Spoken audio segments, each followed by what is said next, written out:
I've been keeping an eye on you for a while now. Huh?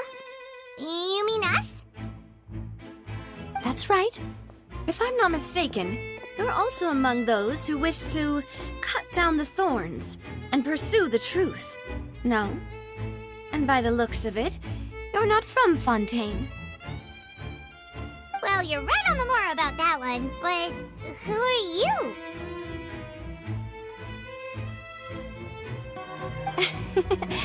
Have you never heard of the Spina di Rosula? From mediating disputes and providing protection to solving conundrums, you name it, Spina di Rosula does it. And I, Navia, have the honor of being its renowned president. Though those who play by our rules call me boss. I'm Silver, her attendant. Pleased to meet you. And I'm Melus. Demoiselle's various daily needs and affairs are under my purview. Huh? Boss? Demoiselle? What gives with the names? Well, I am the second-generation president. Melus and the others are still used to my previous title. My apologies, Demoiselle.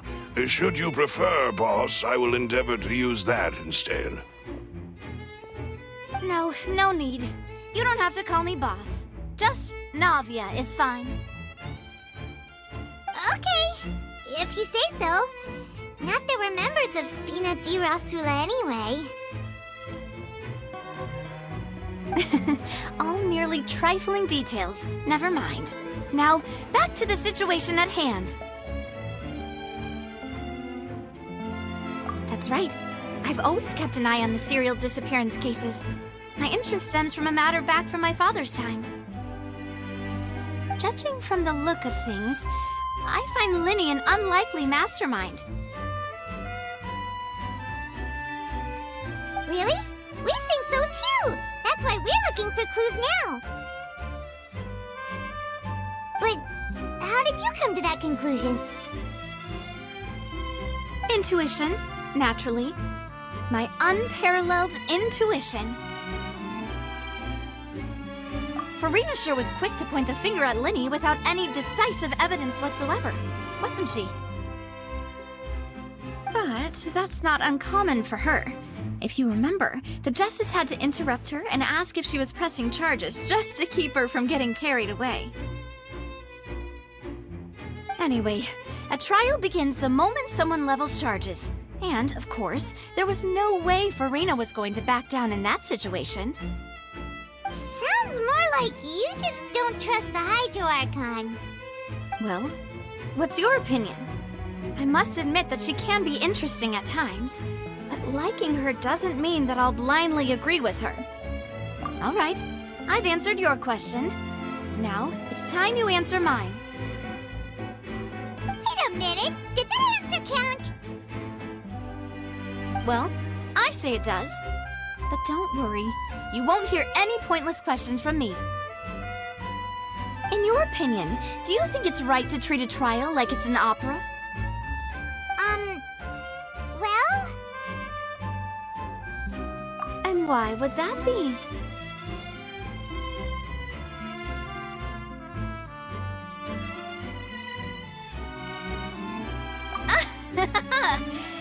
See, Silver and Melus? I told you they'd be different. Most astute of you, Demoiselle. I, too, think that the Traveler's response was most excellent. No matter how wonderful the script or how fervent the audience's expectations may be, the trial... And if that can be done, boss, then... All right, that's quite enough, Melus. Anyway, I like your answer. You passed with flying colors. Now, I need to make some preparations, following which our joint investigation shall commence. You two shall be my assistants. Wait! Since when did we become assistants?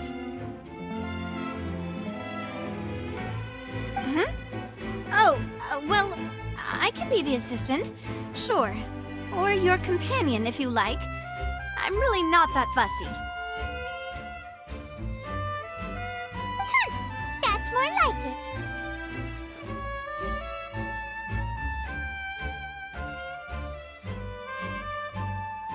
it. Far be it from me to brag, but I believe that Demoiselle's intuition will be instrumental in uncovering the truth.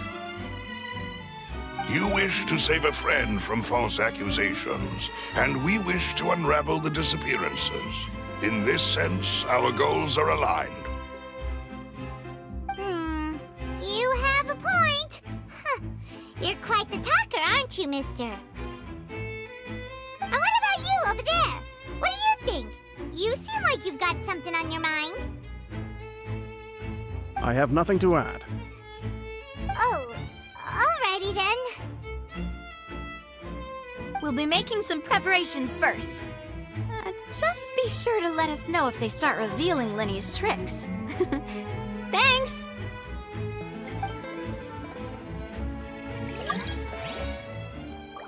Well, it just so happens that I'm interested too. If you find any new and interesting leads, be sure to share them with me, alright? We don't have too many thoughts yet. Then why don't I tell you my hypothesis first? The way I see it. And I'll start it with that loud thud. The thud? Oh, you mean the sound that happened during the countdown? Yes, exactly. It wasn't terribly loud, but I suspect that most people heard it. It's just that everyone was awaiting the results of Lenny's trick with bated breath, so no one paid it much mind. But now that the incident has happened, the thud has become an important clue. That makes sense. So, what do you make of it? I'm of the opinion that it may have been the sound of Lenny's accomplice. Lynette, perhaps. Jumping atop the water tank, or something like that. And when the pyrotechnics went off, she cut the rope, sending the water tank crashing down. But wasn't the noise we heard too loud for that? Perhaps the balance wasn't right, leading to a particularly rough landing. Oh, that's true. I suppose I must reconsider.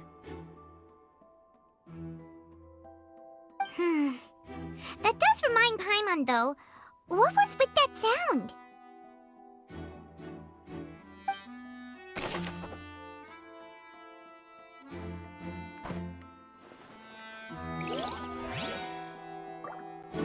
The rope that broke and caused the water tank to fall. The rope looks pretty durable. How can it be burned through so quickly by fireworks? Why are you suddenly so serious, Traveler?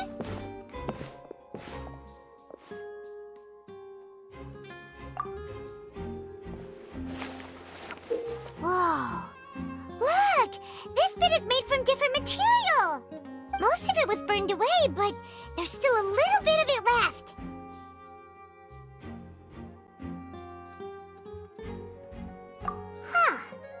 So if a rope meant to hold something was made with that kind of material in it, then that means... Wait!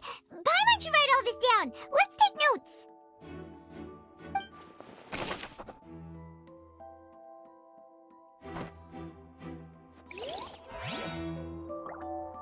Investigation team has some new findings. Turns out there's an issue with the random number selector after all. See, I told you. What if the machine picked some big guy's seat? You think the murderer would have still made his move then? Sorry to interrupt, but we're helping Lenny and Lynette with their side of the investigation. What were you saying about the number selector? There's something wrong with it?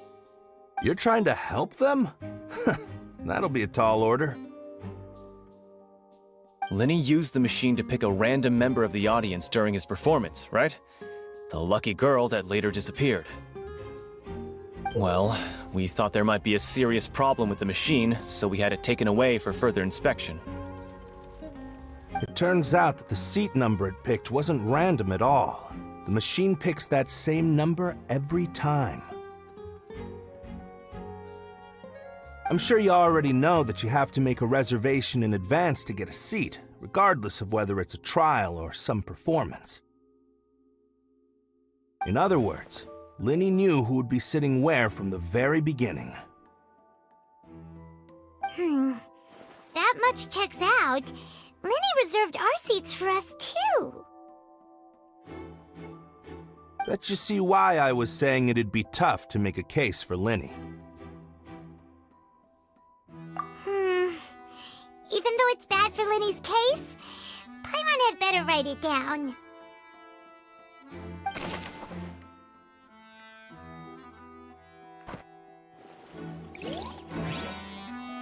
But no one can freely enter or exit the Opera House at the moment. If you wish to leave, you must register your identity with us first. No, we're not leaving. We're representing Linny and Lynette as attorneys, so we're investigating the case. Were you always guarding this entrance? Yes, after the Chief Justice gave the order, everyone coming in or out must undergo a strict inspection. So, the missing girl couldn't have left from here. At least, not from that point on. I doubt there was much opportunity then, either. How can you be so sure, Well, because I was in charge of security near the entrance at that time. I couldn't see Linny's performance from here, which was quite a shame. Just my luck. But still, I did not abandon my post, and I stayed put no matter how loud the applause was. If someone had so much as even approached the door, I would have noticed it, let alone if they had tried to leave. We Melusines are good at that sort of thing, you know. So, it's safe to say the girl couldn't have left through here. Alright, thank you for your help. This'll be useful info.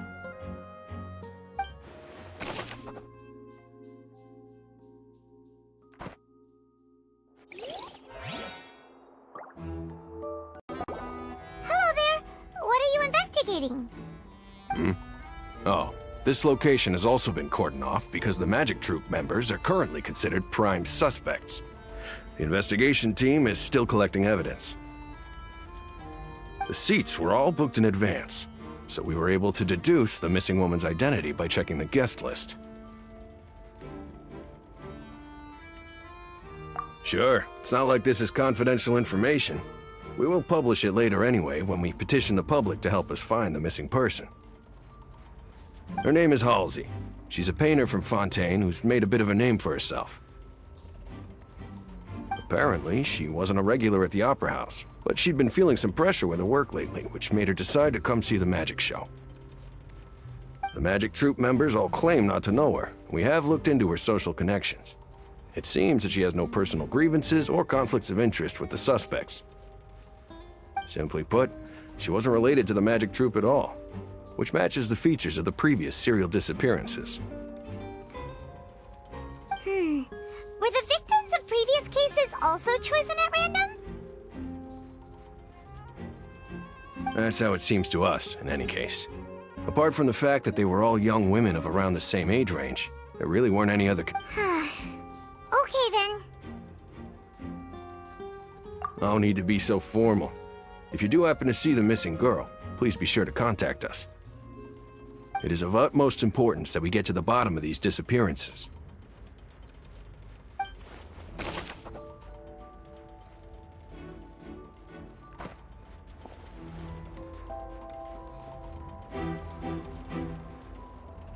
Then I will be going with you. Just so you're aware, I will be monitoring your actions and making notes as necessary. Very good. Thanks for being so agreeable. I'd pull a rose out of my hat as a gift for you if I could. You may spare the pleasantries. I'm just doing my job. You've arrived. Who's this? Me? I'm Spina di Rosula's guardian angel. If you've got a problem, I've got the firepower. Sorry, I got a little carried away there. Call me Navia. I'm a partner of theirs, and will be helping investigate this whole situation. And these are my companions. Would you mind if they join as well? Fine by me. Oh, new helpers? I would be most grateful.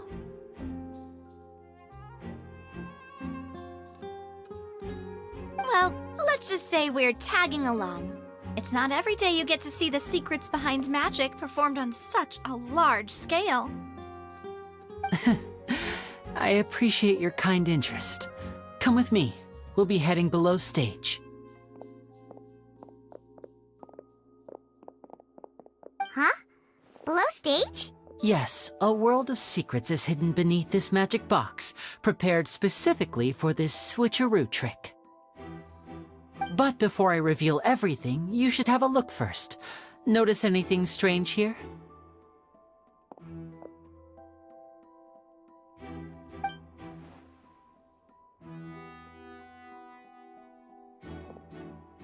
I'm not trying to be dramatic. Remembering the details of a trick will help you understand the methods used to perform it more easily. Huh.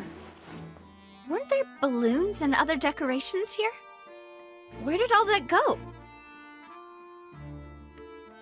Ah, good eye. That said, you're still far from discovering the answer. The back? You mean the inside of the door? What's different about it? Paimon didn't notice anything. Very good indeed. I thought you might not be able to catch that, given that you were sitting in the first row. The back of this door was patterned. Those patterns are now gone, replaced by a smooth wooden board.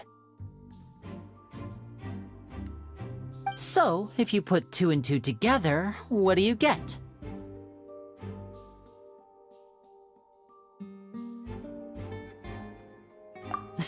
Exactly. All right, let's go. I'll tell you how it works as we head down.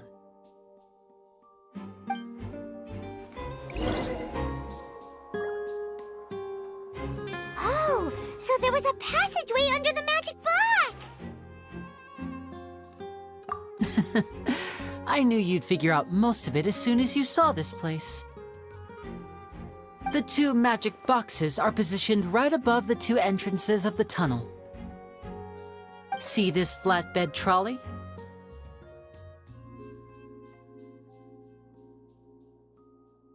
The box with the lucky audience member in it would be shuttled over to the other side using the trolley.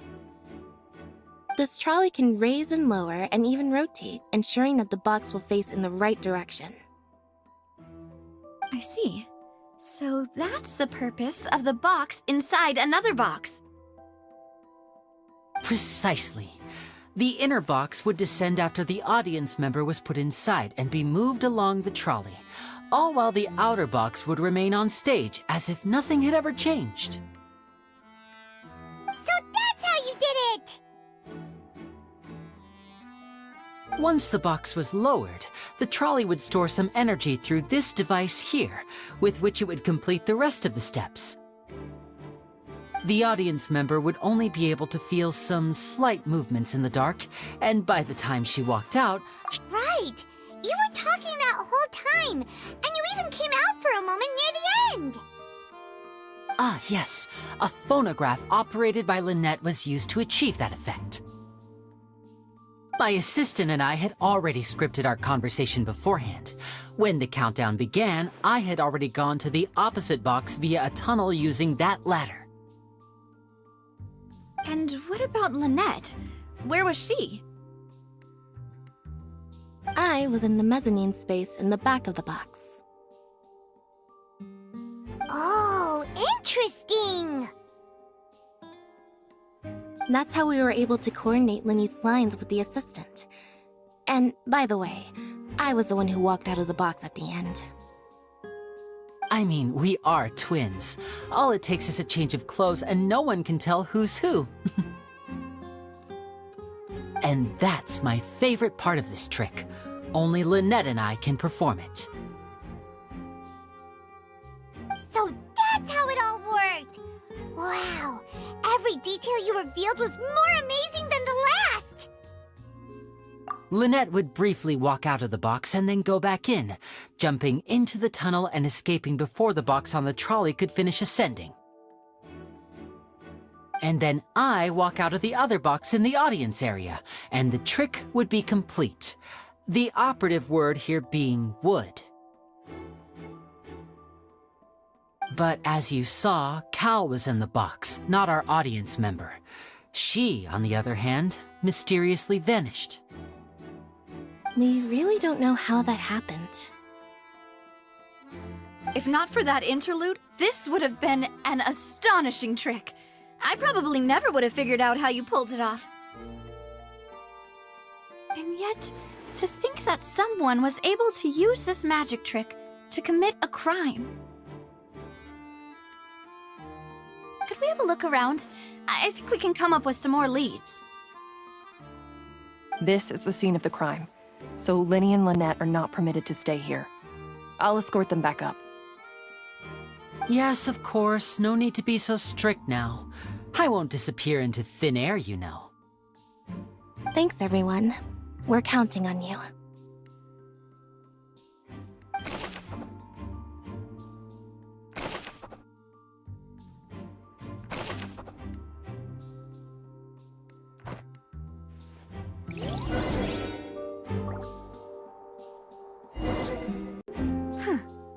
What's this? Looks like a hook tied to the end of a rope. Huh?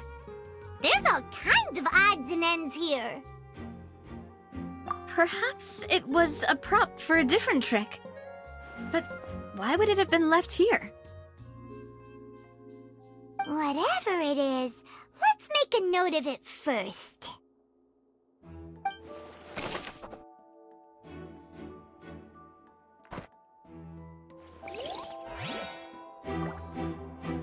The floor is wet. Please be careful not to slip.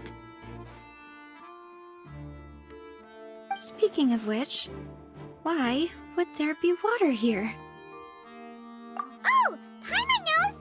It's one of those tricks where you pour water into a jug and then flip the jug over only for the water to disappear? And here's a broken vase! Huh. Did the trolley knock it down while moving? That can't be. The trolley moves along tracks from start to finish. It couldn't have hit the vase at this distance. Let's note this down too and think about it later.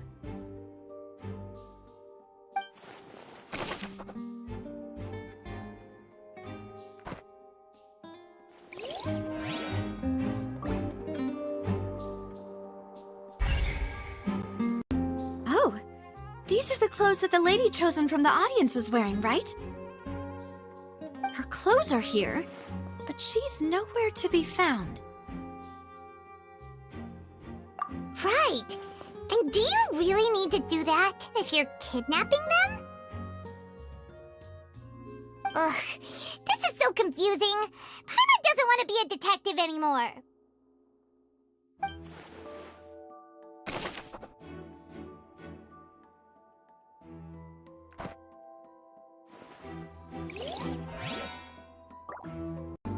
What is this place? It seems someone could fit through here. Huh. Could this have been the suspect's escape route? Alone, perhaps. But if they had to pull another person with them, the space would be too narrow. But there are no other ways in or out of here.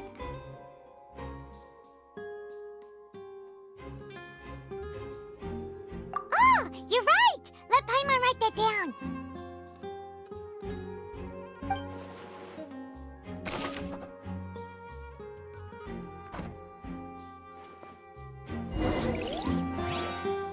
we're just about done investigating down here. State of the crime scene. Let's find a place to sort out our findings once Malouse returns. Seems to me that there are several things that don't add up here. Apologies for the wait, demoiselle. So, what did the guards say? Did the criminal escape through the vent? They believe the odds of that are very low, since the vent leads to the Opera House's basement. The guards have checked the area carefully. No one left through the basement during the performance or after the incident, and no one was found hiding there. So the tunnels become like a secret chamber then! You know, like the kind you usually see in novels! The plot thickens. Halsey's disappearance and Cowell's death are both quite inexplicable. No wonder Farina was so confident in her accusation. All the current evidence points toward Linny and Lynette. In other words, the charges are very likely to be upheld unless we make some considerable progress. Charges and then trial. So if the charges are upheld, they'll announce a sentence? That's right. This is how a trial goes in the Opera House. During the proceedings, the Chief Justice and the oratrice will hear statements from both sides. That's right. This is how indemnitium is produced. The statements from both sides, the defenses from attorneys, witness testimonies, and even the audience's emotions will all be projected on the oratrice. To put it simply, it's as if the oratrice has its own will, and is a judge in its own right. This also precludes any kind of favoritism on the part of the Chief Justice. Not that this has ever happened anyway. Once both sides have finished speaking, the Chief Justice will make his final decision. This, too, will be used by the oratrice as a reference. Then, finally, the oratrice will be consulted by officials. The result it returns is the will of justice itself. Huh? So that machine is the one that actually decides? Paimon thought Novelet called the shots. In practice, there is very little difference. Both have always come to the same judgment, which is why people have great faith in the Chief Justice. Ah, yes, the guards also asked me to convey that none of us will be allowed to leave this place before the trial. Huh? Why? Because we've chosen to act as the twins' proxies. That makes us persons related to the case. They're concerned that we might be colluding with outside parties, or that we might find outside help to disrupt the case.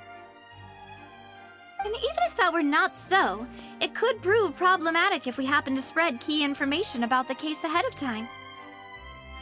I'm ready to break out at any time. Whoa! There's no need for that! Paimon thinks they have a point. That said, are they providing food? Of course. I just hope you don't mind the lack of options. I'm afraid that catering to all tastes is not in the cards, nor is any guarantee of balanced nutrition. In that case, let's just sort out our findings together here. Pity.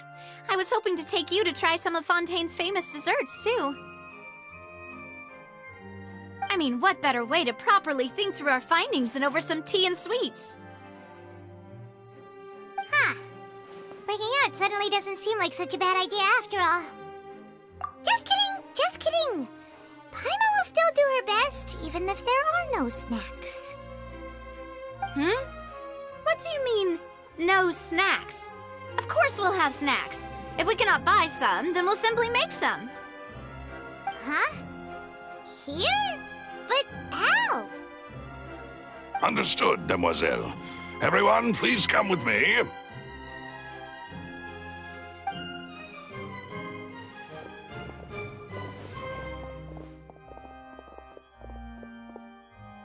Wait, you're carrying a portable stove with you? Yes, I must be prepared to meet the demoiselle's baking needs whenever the fancy strikes her. I have eggs, sugar, and almonds at the ready. Good work, you two. Then I'll get to it. Please sit tight for a moment. You'll get to taste my awesome snack soon enough. These three are quite the interesting group.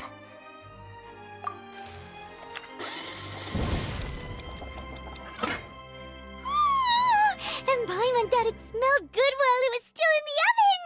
Oh, it's even better now. Paimon can't stop drooling.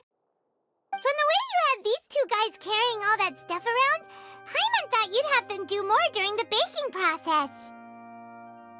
But you ended up doing the entire thing by yourself!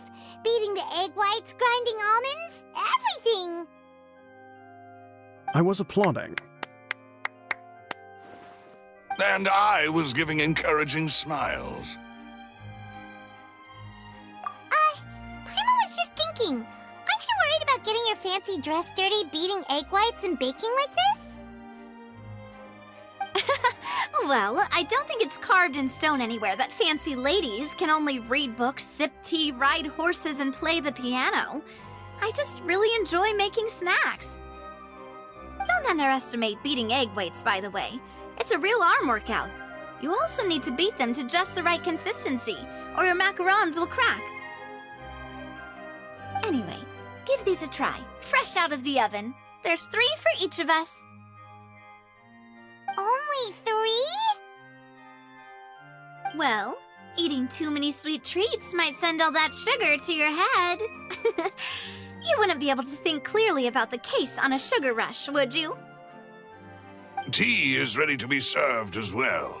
This is Demoiselle's favorite, strong black tea with a floral fragrance that clears the mind and lifts the spirit. No need for concern, I'm merely doing as I should.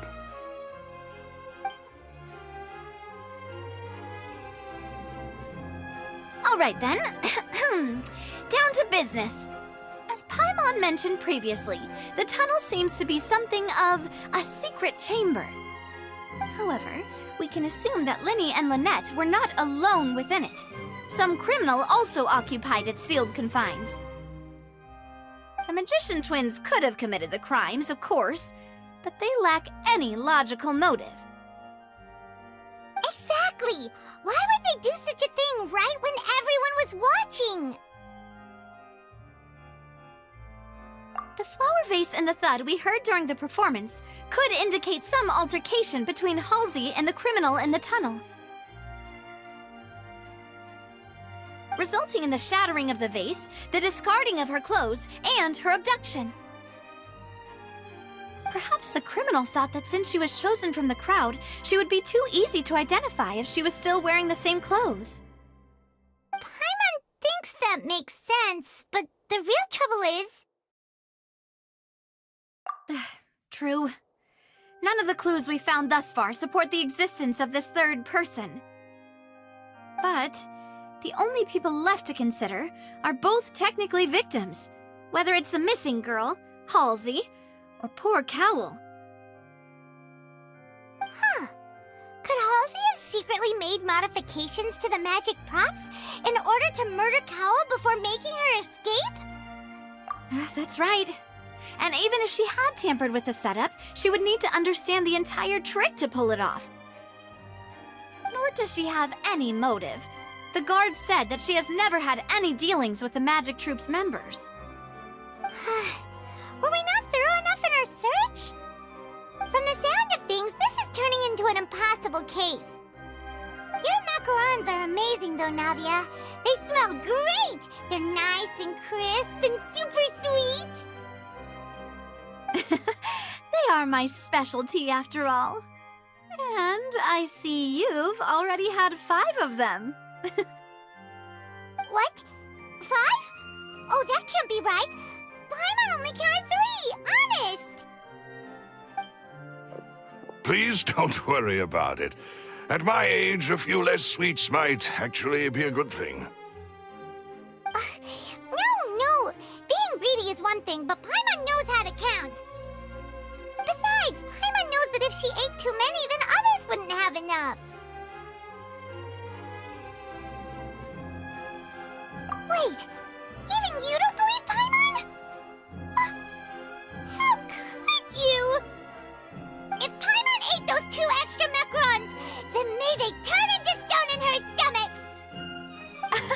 All right, we get it.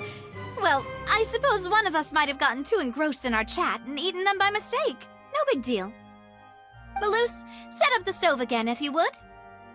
Huh? What are you doing? Making sure everyone gets 3 macarons, of course. Exactly. We don't want to trouble you. As you wish, demoiselle.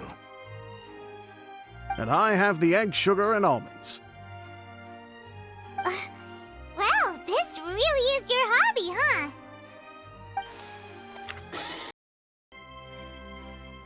Well, that's it for snack time. I'm going to have another look around the area. I don't know what we're looking for yet, but we've still got some time. As attorneys, I suggest the two of you think the case over again. It would be awkward if you got all tongue-tied on stage during the trial. All right, thanks for your help and for the snacks. It was nothing. A small task for the Spina di Rosula. Silver, Maloose, it's time to go. I'll be back if I find anything new.